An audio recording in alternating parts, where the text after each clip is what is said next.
On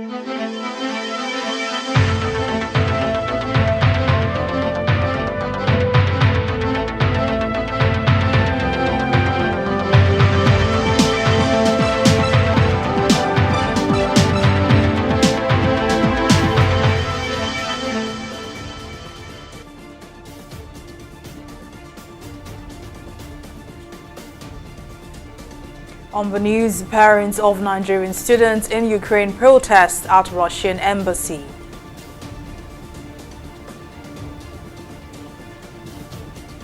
Federal government receives over 200 in Romania, Hungary and Poland. And the WHO, UNICEF praised federal government's COVID-19 vaccination drive. It's good to have you join us in news now. I am Mary Kanu. The federal government says its diplomatic mission has received 130 Nigerians from Ukraine at Bucharest, Romania in the past 24 hours. Given an update on the development, the Permanent Secretary, Ministry of Foreign Affairs, Gabriel Aduda, in a statement released on Monday, further disclosed that 74 Nigerians were received at Budapest and another 52 in Warsaw, Poland. The official added that another batch of 200 Nigerians are expected in Budapest later on Monday and will be documented for subsequent travel arrangements back to Nigeria. Following the invasion of Ukraine by Russia on Thursday, many residents, including Nigerians, have been forced to flee to neighboring countries. And still on the invasion, parents and wards of Nigerian students have staged a protest at the Russian embassy demanding a stop to the full-scale military invasion of Ukraine. Most of the protesters who stormed the embassy on Monday said their children and relatives are stranded in Russia. During the protest, Nigerian parents called on the Russian government to lay down arms to avoid more casualties. Hundreds of Nigerian students and families are stranded in Ukraine and are currently demanding help. As we are here, we don't know where they are. We can't ascertain to where they are staying at the moment. So it is so worrisome that most of us doesn't sleep. Based on what we are seeing on television and the news we are hearing, we are not sleeping. We have sleepless nights. That is why we are out here today to tell Russian government and Ukraine government to negotiate and give peace a chance so that children should go back to normal life, because so many of them are not in school at the moment. So we want peace to reign, and we also plead with Nigerian government as well to liaise with these two countries and tell them to shift sort and have peace to reign. And that boy approved for there. But me allow me, even though they don't allow me study, if you mean survive, me allow me survive, come back. At least I beg. That boy now carry people for home. I beg me they no kill. I beg the Russian government and the Ukraine government to allow the students, our students in Nigeria here, to study there and come back peacefully. We Nigerian women are come to beg the UK and the Russia and the Nigeria embassy and the UK embassy to join together to make peace. My junior sister is there, so they're crying to Nigeria to beg the Ukraine and the Russia to make peace. The Nigeria Labour Congress has continued from where it left off in its agitation for the administrative and financial independence of a local government as the third tier of government. In a public advocacy march in Abuja on Monday, the NLC thronged the entrance of the National Assembly to drive home their demand for the autonomy of a local government, legislature and judiciary. Our correspondent Folashade Ogorinde tells us more. Ahead of the clause-by-clause voting on the ongoing constitution alteration process, the Nigeria Labour Congress, in collaboration with Nigeria Union of Local Government Employees, have staged a protest to demand overwhelming votes from the federal lawmakers. The labour unions are demanding that the lawmakers vote in favour of autonomy for the local government and the judiciary. They said the advocacy march is to call the attention of the lawmakers on the need to address the issue of local government autonomy in the constitution. What Nigeria is lacking today is very strong institutions that are strongest pillars of democracy. This is what is lacking. We don't want strong individuals or politicians. What will stand the test of time is strong institutions. When local government system was working in Nigeria, the issue of corruption was minimal. The issue of insecurity was minimal. There is development in the local government system. They are building roads, building bridges, and building culverts. Today, all of that has gone. The resources of the local government is actually pocket money for the boys. It's a very sorry situation. And that is why we are demanding, we are reiterating our commitment for the full liberation of our local government system. The local government must be autonomous. The result of systematic destruction of local government system due to greed, corruption, bad leadership, incompetence. We are where we are now. Nigeria is sick. Nigeria is at the brink of collapse. Unless we fix local government, we can't fix Nigeria. The stakeholders insist that the lack of autonomy for the judicial arm of government, as well as the local government as a third tier of government, runs contrary to democratic principles. Today, that the autonomy of the legislature, the judiciary, and the local government is paramount. All we want is a total vote. Today we are going to test those who were elected to vote for us or to represent us here. And we are here to tell them that anything short of a vote for the autonomy of this institution is not going to be taken by any of us. I just want to say the power to rule the people belongs to the people. The power to rule Nigeria belongs to Nigerians. The autonomy of judiciary in Nigeria, PASAN, and local council. This is the demand of Nigerian people. It's not negotiable. The practice of federalism, which gives room for governance at the grassroots, is not new in Nigeria, but the autonomy which helps it thrive is often wanting. Folashade Ogurinde, TV360 News. And following the passage of a new Electoral Act amendment bill into law, the Independent National Electoral Commission (INEC) has adjusted the 2023 general election timetable earlier released in 2021. In the new timetable, the presidential and National Assembly elections will now hold on February 25th, 2023. Our correspondent Mojisola Matami has the details. After months of back and forth between the National Assembly and the presidency, President Muhammadu Buhari finally signed the Electoral Act Amendment Bill into law.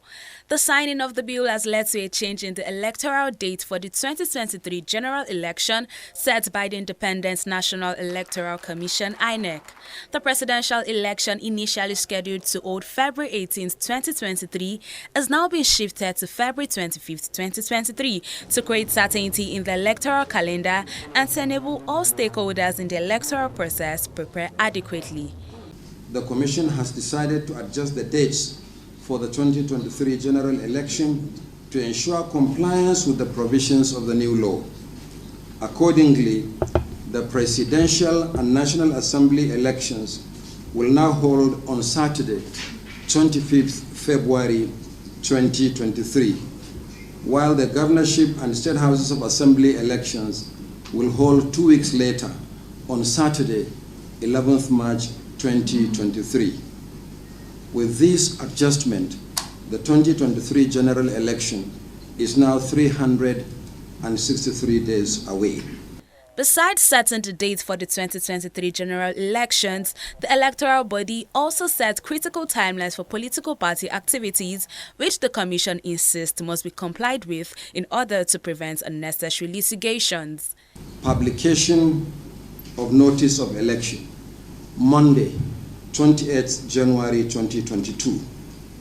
Conduct of party primaries, including the resolution of disputes arising from them, Monday, 4th April 2022 to Friday, 3rd June 2022. 3. Submission of nomination forms to INEC via the INEC portal for Presidential and National Assembly election, 9 a.m. on Friday, 10th June 2022 to 6 p.m. on Friday, 17th June 2022. 4. submission of nomination forms via INEC online portal for governorship and state assembly elections, 9 a.m. on Friday, 1st July 2022 to 6 p.m. on Friday, 15th July 2022. INEC has assured that changes in date and starting of rules have little or no effect on its plan for the 2023 general elections. The Electoral Commission also promised to deliver to Nigerians free and fair elections. Mojisola Matomi, TV360 News. And freight forwarders who have been protesting at the Tin Can Island port complex since last week Monday have suspended the action. This comes after a meeting with the Executive Secretary and CEO of Nigerian Shippers Council, Emmanuel Jime. The freight forwarders embarked on the protest last week to express their grievances over the controversial vehicle identity number valuation system recently introduced by the Nigeria Customs Service for assessing the duty payable on imported vehicles. The freight forwarders, under the aegis of the Association of Nigerian Licensed Customs Agents and the National Association of Government-Approved Freight Forwarders, argue that the new system was used by customs to increase the cost of clearing imported vehicles at the ports. We're requesting that the tools that have been down, that particular aspect can be suspended for a while these negotiations are going on. This is the first time that we're actually having this formal conversation on the issue. I don't deny that I'm not aware that the situation has been on for quite some time. I don't deny that. And I think I really also like to regret that we didn't intervene sooner. But as you all know, the circumstances did not make it possible for us to meet earlier than now. So, like I like to say, it's better late than never. If the Right Honourable Minister of Transport gave an order for 7 days for the compliance and he refuses his order, it's like something is fizzles underground. So we must let the whole world know that those people are not bigger than this country. They came to come and make money in our country, and they should respect this country. Process has been put in place. You don't just declare strike anyhow. What we have done is a notice to the whole world that will be pushed to the world, and we're about to react. General cargo is every other cargo except roll-on, roll-off. Because while we are engaging custom and we are discussing on their high-handedness in the computer value they have imputed on vehicles, and this process has impacted on every other port users that have containerized goods, chemicals for industry that want to do manufacturing, personal effects and all those stuff. Over 500,000 people are estimated to live in Ajegunle, a swampy city located in the heart of Lagos, Nigeria's commercial center. But these residents are known for their struggle to earn a living due to unavailability of basic amenities in the area. To make a difference, a young entrepreneur decided to establish Dreams from the Slums Empowerment Initiative to provide formal education to out-of-school children in the area and also empower older residents with skill acquisition and capital. Our correspondent Abisola Adebayo has the details. Nicknamed the Jungle of Lagos, Nigeria's Ajegunle slum is home to over 500,000 people. It's in this part of the city that the poorest of the poor Nigerians reside. Here, residents of the slum have a notorious reputation for their struggle to earn a living but are limited due to several challenges such as lack of basic amenities. Inspired by his personal experience growing up in the slums, Isaac Omoyele decided to establish Dreams from the Slum Initiative in 2013, an initiative dedicated to making the dreams of vulnerable people living in desolate communities a reality. I also grew up as a child lacking my basic school materials, from notebook to pen and also to a decent uniform. So that was just what inspired everything we do today. That is why we run a school where we provide daily meal to the children, and also understanding that the importance of educating a child cannot be overemphasized. Knowing all too well the struggles that comes without access to basic education, Isaac provides formal and informal education to out-of-school children through the tuition-free school established by the initiative. He also assists the low-earning parents in the community by providing seed capital to start up small businesses and teach them hands-on skills. We run a school for out-of-school children known as My Dreamstead School, where we adopt out-of-school children to go back into school. And aside that, I quite understand that we cannot just leave their parents that way. So that is why we just try as much as possible to empower their parents, the ones that needs a skill. We see how we could help them learn a skill. As expected, Isaac says getting donors to fund all the projects of the initiative is not a cause for the faint-hearted, but he was able to summon the challenges by being consistent. Anyone that has a challenge in the community as a whole, the first place they think of is Dreams from the Slum. So we get requests for help oftentimes. And for us to be able to help as many persons as possible, we need resources. In 2021, Isaac would go ahead to open Ajegunle's first co-working hub, a facility that serves as a co-working space for entrepreneurs and startup owners, as well as a skill acquisition center. It is beyond giving these people skills. How can we also empower them?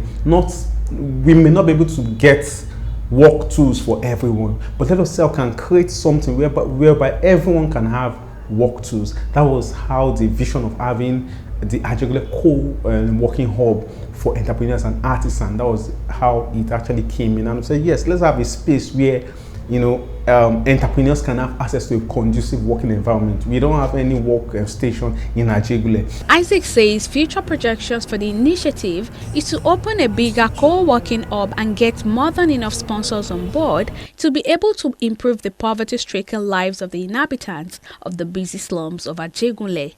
Abisola Adebayo, TV360 News. Well, we'll take a break here, but still to come, ECOWAS condemns Russia's invasion.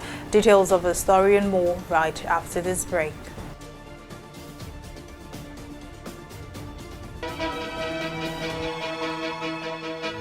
Opinions are free, facts are sacred, but truth is universal. How, in practical terms, can we, for instance, de-escalate the tension? President must see himself as the President of the Federal Republic. We know where the enemy is. 3 places. The Lake Chad Basin, the border area between Nigeria and Cameroon, and then the Sambisa Forest. On TV360, we give you a complete dose of everything. Opinion, facts, and undiluted truth. I hardly believe what politicians are saying in this part of the world. A new Nigeria is possible, a future is possible. We delve into the issues, dissect it so that you can understand it, and use it to take action. I don't think there's any need for any governor to look for grant for ranching. TV360, dissecting the issues. Welcome back. Now here is a recap of some of our top stories tonight. The federal government says its diplomatic mission has received 130 Nigerians from Ukraine at Bucharest, Romania in the past 24 hours.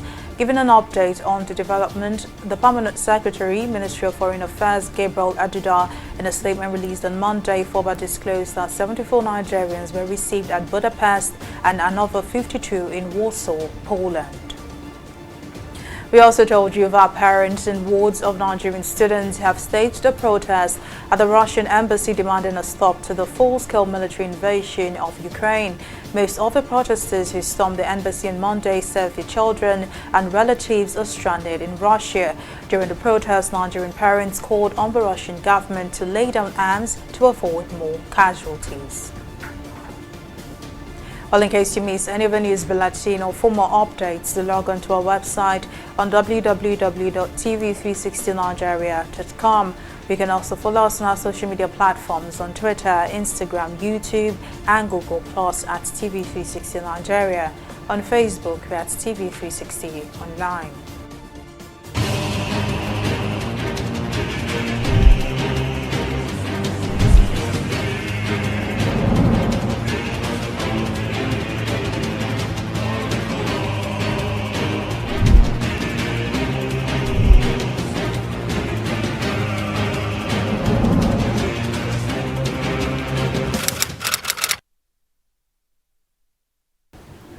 In a continuous decline of the number of daily infections recorded, the Nigeria Center for Disease Control (NCDC) has reported 24 COVID-19 infections across 6 states and the Federal Capital Territory. In its update on Monday, the agency revealed Abia State logged 7 infections, the highest recorded on Sunday to top the chart, while Lagos and Edo State recorded 6 and 4 infections, respectively. The NCDC's data showed 20 discharges were recorded on Sunday. However, no deaths were recorded, leaving the fatality figure at 3,142. Meanwhile, the country now has a total of 254,525 confirmed cases. And the World Health Organization, the United Nations International Children's Emergency Fund, UNICEF, and the Gavi Alliance have held the federal government's routine immunization and COVID-19 vaccination implementation.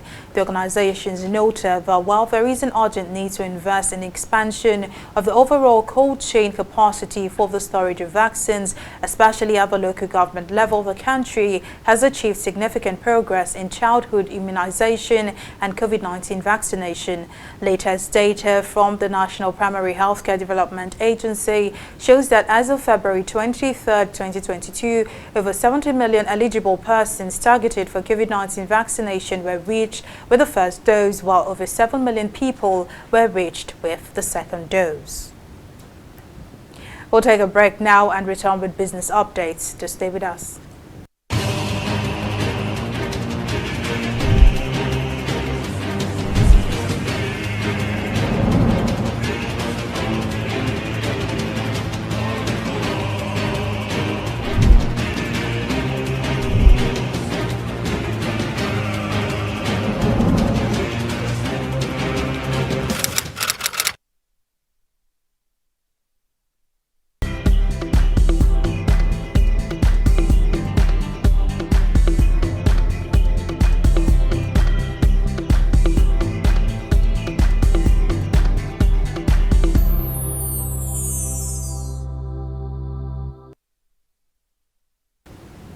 Welcome back. It's time for business news and stock market review with Abisola Adebayo. Over to you, Abisola. Thank you very much, Mary. Welcome to Business News. The Incorporated Trustees of the Hotel Owners and Managers Association in Lagos, OMAL, has directed its members to disregard any request made by the Federal Inland Revenue Services (FIRS) or its agents for the purpose of collection of value-added tax from their businesses.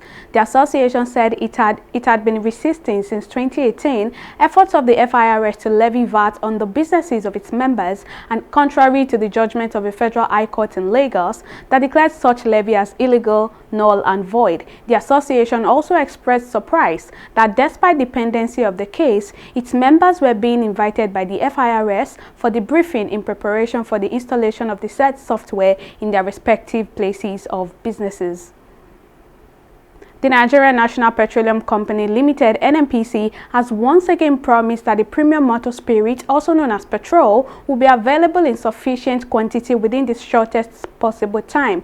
During an inspection at a filling station over the weekend, the Group Executive Director of the downstream NNPC, Yemi Adetunji, says the country has 1.3 billion liters of fuel available and would continue to put in more efforts in bringing more vessels into the country. He further noted that the NNPC is intensifying efforts to resolve distribution issues being experienced in some parts of the country due to logistics issues.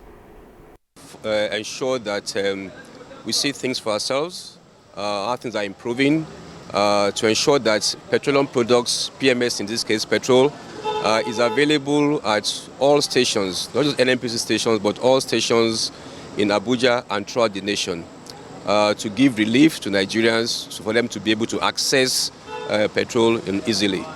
The production that is flowing. People are motorists are coming here to buy, and they're filling their tanks and buying whatever quantity that they require. And importantly, we're ensuring that the supply chain is smooth. We have also gotten the cooperation and working with all the various stakeholders in the industry, MOMAN, DAPMAN, IPMAN, NATO, PTD, NUPENG, in fact all Nigerians as well, to ensure that the products are coming out from the mother vessel to daughter vessel, get to the depots, and from the depots, they are also trucked out. We have also secured the services and collaboration of government security agencies, notably the DSS, to ensure that the trucks arrive at the filling stations that they have been destined for. We'll take a break now and return with a review of the stock market.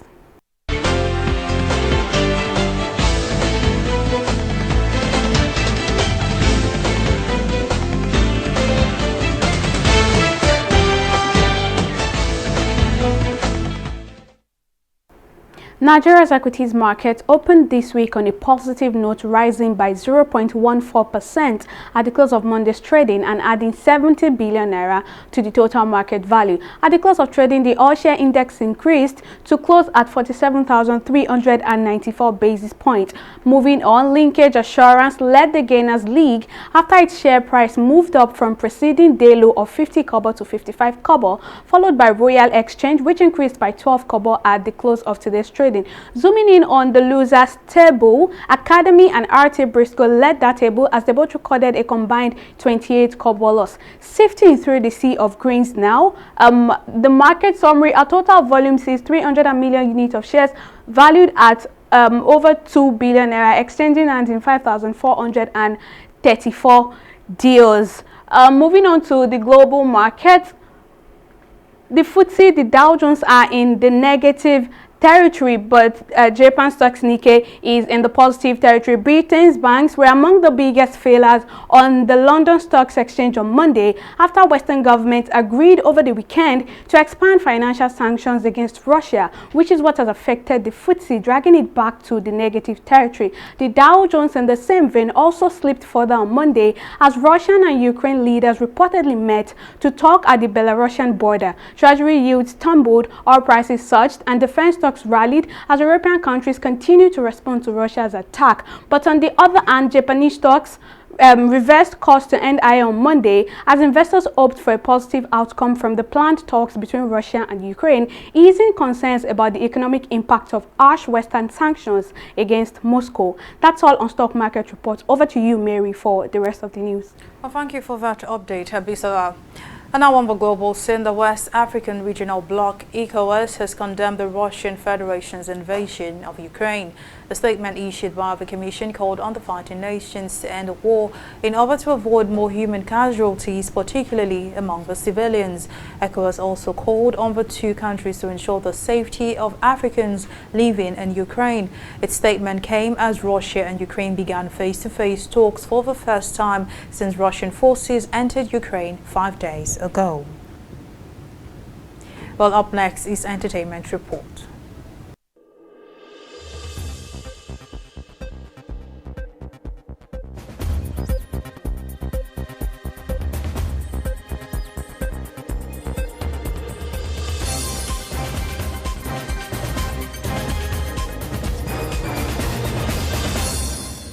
Veteran actor Chief Larry Williams is dead. The popular actor passed away at the age of 81 after battling with an undisclosed illness for a long time. Until his death, Williams was popular for his roles in hit soap operas such as Village Headmaster, Repose, and Mirror in the Sun. During his lifetime, Williams was a poet, playwright, and celebrated actor, both in live theatre and on screen, earning him a prestigious national honor as a member of the Order of the Federal Republic in 2008. Chief Williams was the first president of the Actors Guild of Nigeria and had a career that spanned over 5 decades.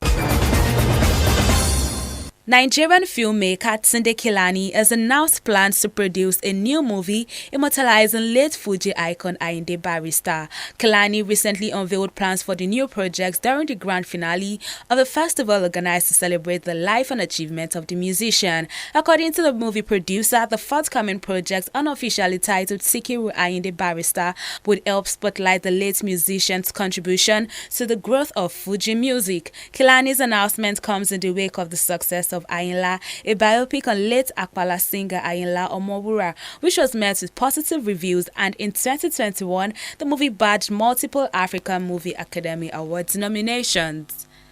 And that is all that we have for you in the entertainment segment of News Now.